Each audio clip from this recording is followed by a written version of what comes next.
Hi there, scholars. In this video, we are going to be talking about the water circulation. Now, you see, this is a very important topic if you are taking on any courses following oceanography or in the lines of marine sciences and the rest of that. Now, what is water circulation? So, first, you should know it was named after a British physicist known as Sir Gilbert Walker. So, who in the 20th century was studying the Indian monsoon. The Indian monsoon is a period where India usually experienced high precipitation, which led to flood and other natural disasters. Now, you see, what he noticed was that this Indian monsoon was a direct consequence of a phenomenon that occurred in the Western and Eastern Pacific Ocean.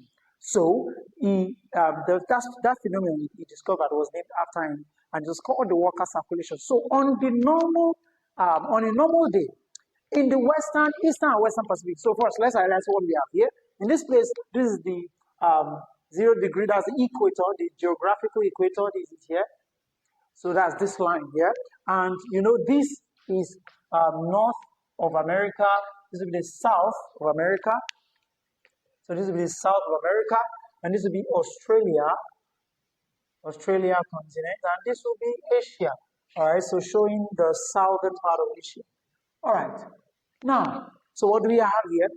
Now, this is showing the oceanic, the ocean in its, like the ocean basin right now. So this is not the actual map, but it's just showing the ocean basin right now. So now this is the continent.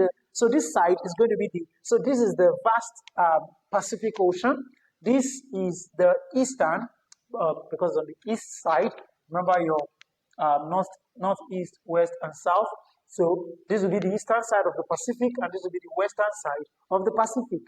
Now, you know what is called southern, we have what is called trade winds. We have trade winds. So, and these trade winds, if you, I'm going to link the video in the description where I talked about the atmospheric circulation. So in the atmospheric circulation, we know that there are trade winds called easterlies. Easterlies. All right. So and there are two types of the easterlies. We have the northern northeast trade wind, and we have the southern easterlies. So this is the southeast trade winds. Now, what do these trade winds do? We know that there are two types of circulation in the ocean. We have the surface circulation or surface current, and we have the deep current. So surface circulation is also called the wind-driven circulation. So what does that mean? It means that the wind has a direct consequence on the movement of the ocean. So as wind blew, it dragged the surface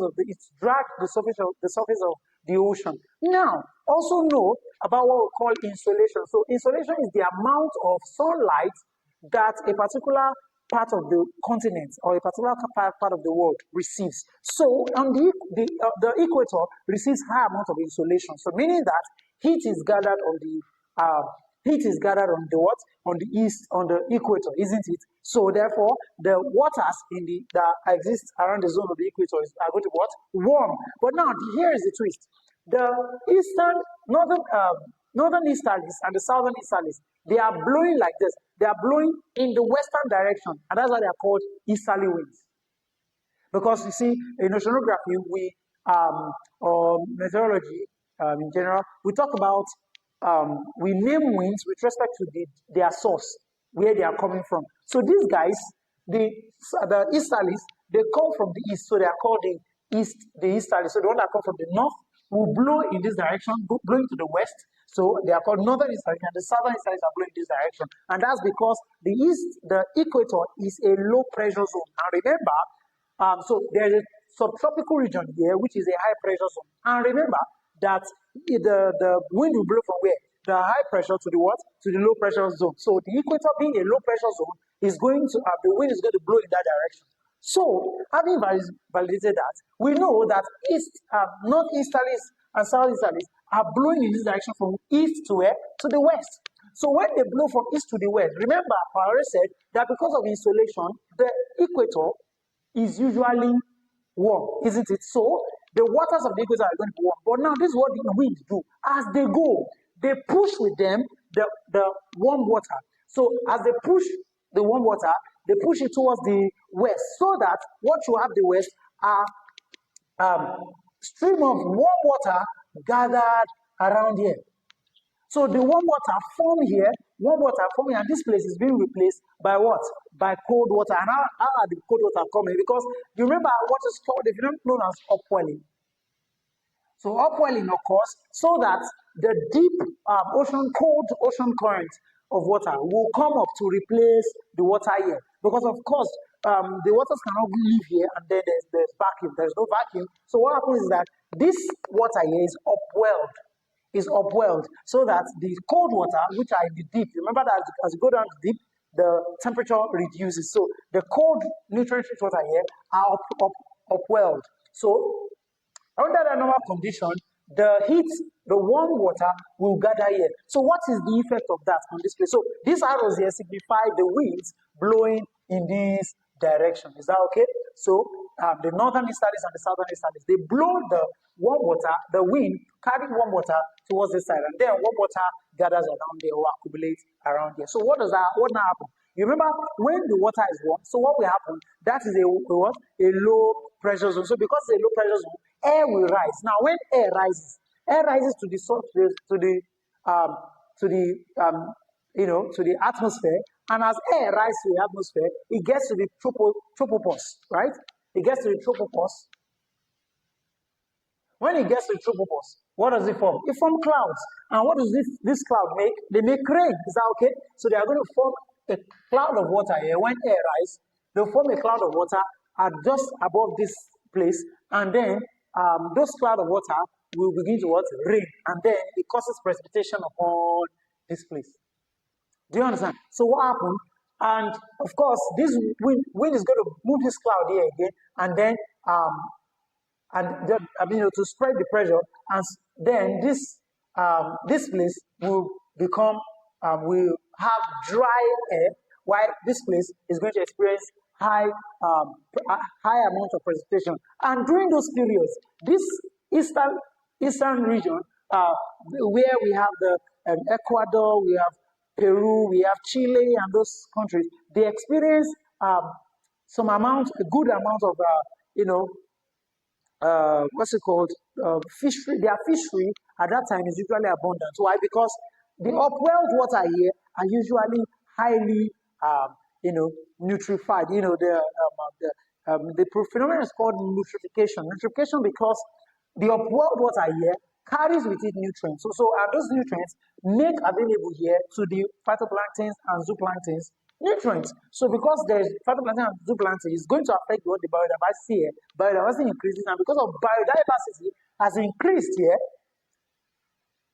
there's going to be their fishery will become wealthy again. Why? Because there's more resources to thrive on by the fish. So this zone here, Peru, Chile, the countries around here are going to experience abundance of that condition of fishing. So then in this place, I said that the wind is going to gather around it, and then it's going to precipitate as rain, and then it's going to form a convective cell where the wind will spread again, and then dry air mass descend. So as dry air mass descend, it will follow the remember the easterlies are still running, so the easterlies will carry it again, and then it will come here again, come with hot warm water again, and then the warm water will gather here, and when the water is warm enough, it's going to create a low pressure zone where air will rise again, and then form cloud and high precipitation again, so that Australia and Southern Asia are constantly experiencing high precipitation due to this. And so that is the normal condition of the atmosphere. Now there is an anomaly. And what is the anomaly? We are going to get to it in the next video. And that is the El Nino and La Nina years. So the El Nino year is when there is a temperature anomaly, and then the La Nina year is when there is another type of anomaly, which is not exactly different from this, not so different from this, only that it is caused by two opposite things. The El Nino is caused by the weakening of this wind so that it cannot carry warm water again, and La Nina is formed by the strengthening of this trade wind. In the next video, we are going to get into it. Thank you for watching this video. If you did get value, make sure to like and subscribe to the channel, and make sure to share it with your friend, because it's going to help a lot of them. See you in the next video. And also comment in this comment section below what value you gained from this. God bless you.